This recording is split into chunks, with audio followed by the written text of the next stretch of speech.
How about this, your own children and grandchildren? It's sad that we have to stand in churches today and remind our own parents not to let go of the ropes of their own kids. God didn't call the school to raise them. He called you to raise them. He didn't call the government to raise them. He called you to raise them. He didn't call the iPad to raise them or Hollywood to raise them. He called you to raise them. Have you ever heard of John Wesley?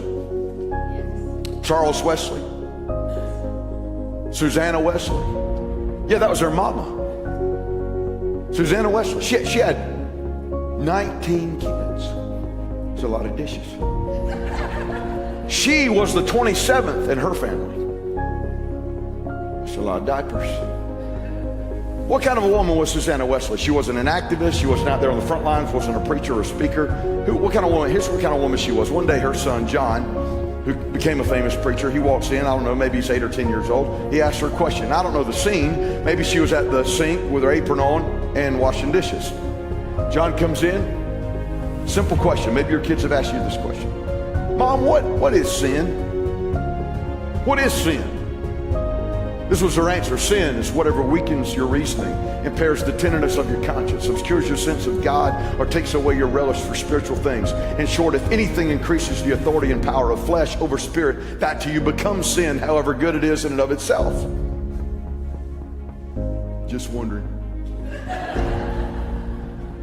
I've been in seminary. I've sat under professors that could not have given me a better definition of sin than that mama gave her boy that day. If that's the only definition of sin you got, you're ahead of 90% of Baptists in America. What is sin? Sin is whatever weakens your reasoning, impairs the tenderness of your conscience, obscures your sense of God, or takes away your relish for spiritual things. In short, if anything increases the authority and power of flesh over spirit, that to you becomes sin, however good it is in and of itself. Now, what did John grow up to do? John grew up to write and preach over 40,000 sermons.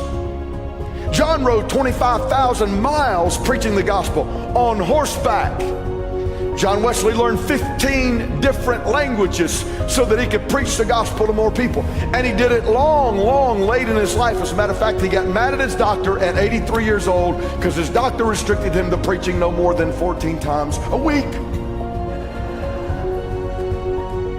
What are you saying to what I'm saying is John grew up to be who he grew up to be, and Charles grew up to be who he grew up to be, and they shook 2 continents for Jesus. And the reason they did that is because behind the scenes was a little mama named Susanna Wesley who didn't let go of their rope. Listen, we are cradling in our arms those that could shake nations for Christ if we don't let go of the rope. Don't let go of the rope.